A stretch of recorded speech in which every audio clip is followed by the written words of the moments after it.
আজ বিকালেই বেশ ঝড় হচ্ছিল, তো আম্মু বলল ছাদ থেকে ঘুরে আসতে। তো ছাদে গিয়ে দেখি আমাদের আম গাছটিতে যে আম ধরেছিল সেই আম অলরেডি মাটিতে পড়ে আছে। তো আমি সেটা উঠিয়ে নিলাম। আমগুলো ভীষণ সুস্বাদু লাগে খেতে এবং দেখেও কিন্তু মাশাআল্লাহ অনেক শান্তি লাগে। তো টমেটো গাছে টমেটো ধরেছে, কাঁচা কাঁচা টমেটো, এবং ঝাল গাছেও ঝাল ধরেছে।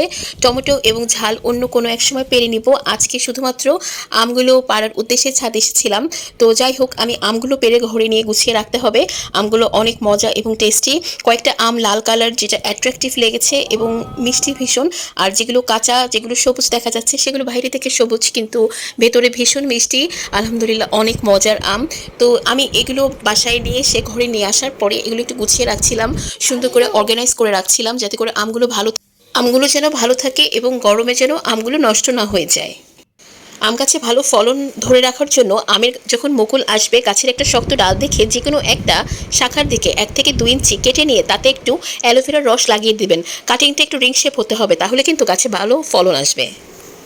আরেকটা জিনিস খেয়াল রাখতে হবে, আমগুলোকে গাছ থেকে পাড়ার পরে অবশ্যই চটের বস্তার উপরে আমগুলোকে বিছিয়ে রাখতে হবে, এতে করে বাতাস চলাচল ভালো হবে, এবং আমগুলোকে অবশ্যই ঠান্ডা পরিবেশে রাখতে হবে, এতে আমগুলো ভালো থাকবে, পচে যাবে না। সবাই ফলো এবং শেয়ার দিয়ে পাশে থাকবেন।